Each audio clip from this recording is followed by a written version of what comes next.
¿Qué opinas sobre el impacto de las subastas que ha realizado Banxico para regular el tipo de cambio contra el dólar? Son láminas muy breves, esta presentación se las puedo compartir con mucho gusto, pero quisiera más bien escucharlos y poder responder cualquier consulta que ustedes quieran hacer. Hola, ¿me escuchan? Sí, perfecto. Disculpen por interrumpir. Pues me presento, mi nombre es Cassandra Rocha, soy de Sinaloa y respecto y relacionado con esa respuesta que dio, ¿qué tipo de estrategias como IMEF, por mencionar algunas, porque sé que son varias, recomendarían si esto pues va en un escenario como quien dice que se dificulte o que se alargue? O sea, ¿qué tipo de medidas podrían recomendar al gobierno? Porque como usted dijo, pues no serían suficientes con respecto a otros países. Bien, gracias. Mira, les voy a repartir un documento por conducto de Paulino, como ustedes me indiquen. Me parece importante que vean los documentos que hemos presentado en detalle. Pero dentro del acuerdo por el bienestar que les comentaba, tenemos primero varias propuestas para el gobierno. Por un lado, hicimos propuestas para el sector de salud, ¿no? Que se canalizaran una mayor parte del presupuesto hacia, pues, continuar equipando los hospitales, mejorar la capacidad operativa de los hospitales, adquisición masiva, por ejemplo, de kits de diagnóstico que siguen faltando en México, de respiradores que ya se están importando, pero apenas se están llevando a cabo esos procesos cuando ya cuando el virus se está extendiendo. Ampliar el número de camas de hospital, que también ha habido algunas medidas recientemente con hospitales privados, y también estamos sugiriendo incentivos fiscales para los hospitales para darles mayor margen de operación y que atiendan la emergencia, ¿no? Pero también sugerimos una serie de medidas para proveerle liquidez a las empresas a través de la banca de desarrollo. Las medidas fiscales que ya comenté, que dan un respiro a las empresas en los próximos meses. Todo eso son medidas que podrían ayudar bastante a aligerar el impacto de la crisis. Y como les decía, también sugerimos que haya compromisos por el lado de las empresas, ¿no?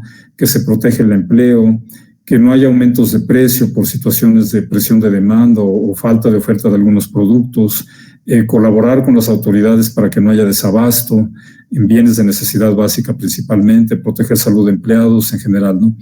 Pero en síntesis yo diría que son medidas que por el lado de la autoridad nuevamente van a darle un respiro a las empresas porque no van a tener ingresos en las siguientes semanas, principalmente las pymes, y que permitan también generar condiciones para una recuperación más rápida de la economía, ayudando a la inversión una vez que la parte sanitaria concluya, crear condiciones de certidumbre para que las empresas puedan invertir, ¿no? Que existan condiciones de confianza, de certidumbre para que se lleven a cabo proyectos de inversión grandes, de impacto importante en las distintas zonas del país. Muchas gracias por la respuesta. Al contrario. Bueno.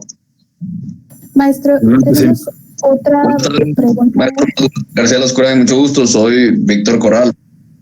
¿Qué tal, Víctor?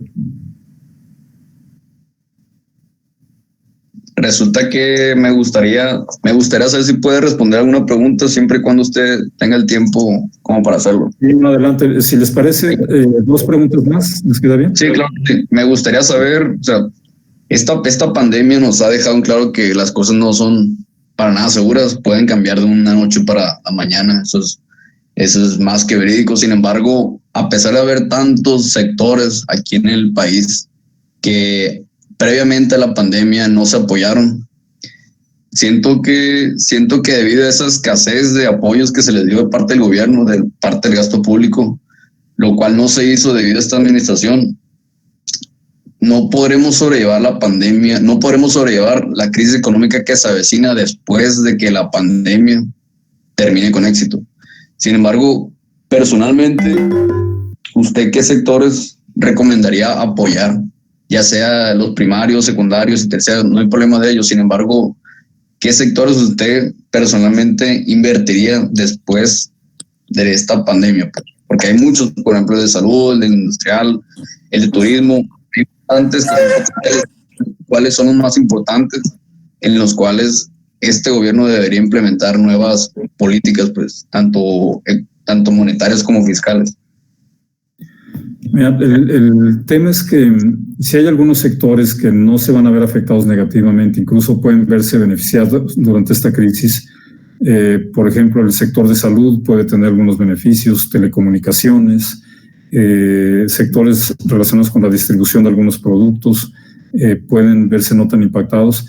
Va a haber otros que se van a ver mucho más impactados que el resto, por ejemplo, turismo, aviación, comunicaciones en general se han visto muy seriamente afectados. Pero el impacto de una crisis como la que les comentaba antes, donde pueda caer la economía de esa magnitud, es generalizado, ¿no? Todas las empresas, hoy vivimos en una economía tremendamente integrada, no solo a nivel internacional, estamos globalizados, la industria de México está integrada con las cadenas productivas mundiales, el comercio también, pero también al interior de México, ¿no? Las pequeñas y medianas empresas son dependientes de otros sectores y de la demanda en general de la economía.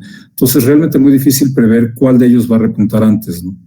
Depende mucho de cuándo se lleve a cabo esta recuperación y si es que llega a haber apoyos, que todavía hay tiempo para que los puedan implementar por el lado de la autoridad, cómo se van a canalizar y cuáles serían, en caso de que haya sectores más favorecidos que otros, cuáles serían esos. Realmente es muy difícil estimar un sector en particular que pueda recuperarse antes, porque como decía, no sabemos todavía cuál va a ser la duración de la crisis y mientras más tiempo se prolongue, pues el impacto comienza a ser aún más generalizado. Maestro, vamos a leer la última pregunta. Sí. ¿Qué opina sobre el impacto de las subastas que ha realizado Banxico para regular el tipo de cambio contra el dólar? Bueno, yo creo que Banco de México es una de las grandes instituciones del país que hay que preservar. Yo creo que la estabilidad financiera es un patrimonio de México, ¿no? La estabilidad financiera que el banco ha provocado es un patrimonio que debe resguardarse hacia adelante. El hecho de que tengamos una inflación baja y un tipo de cambio, ya no voy a decir estable porque recientemente se ha depreciado bastante, pero es en buena medida producto de la crisis global.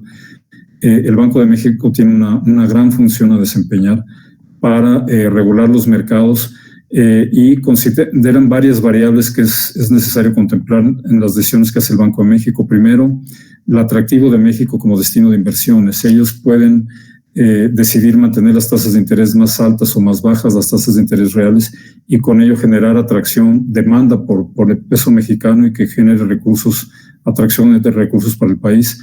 Pero al mismo tiempo, si bajan las tasas, permite reactivar la inversión y eso puede tener un efecto sobre el tipo de cambio porque el dinero que había venido se podría ir hacia inversiones en otros lados, ¿no? Entonces, todas las operaciones que hace el Banco de México para dar cierta estabilidad a los mercados financieros en las condiciones tan cambiantes en las que estamos viviendo y desarrollándonos todos, me parece que es un patrimonio del país. La independencia y la autonomía del Banco de México debe preservarse a toda costa y bueno, es algo que debemos defender todos los mexicanos hacia adelante, ¿no? Ok, ya para finalizar, vamos a hacer entrega de su reconocimiento, que lo vamos a hacer llegar por correo y lo vamos a leer. Se los agradezco muchísimo. Para mí realmente es un gusto platicar con ustedes. Ojalá me inviten más seguido, porque estar en contacto con ustedes, los jóvenes, y escuchar las opiniones que tienen para mí es súper enriquecedor. Entonces, cuando tengan un evento más adelante, no dejen de avisarme y ya sea así a distancia o de manera presencial, cuenten conmigo, con todo gusto. Claro que sí, muchas gracias a ustedes de antemano por su disposición y pues voy a proceder con el reconocimiento. El Instituto Mexicano de Finanzas, en su capítulo universitario, en conjunto con las mesas directivas locales UADO Culiacán y VM Norte Monterrey, hace entrega del presente reconocimiento al maestro Ángel García Lascurain Valero por su participación en la conferencia Incentivación para el Desarrollo de las Pymes tras la crisis. Se los agradezco mucho. Encantado de estar con ustedes y que se repita pronto, por favor.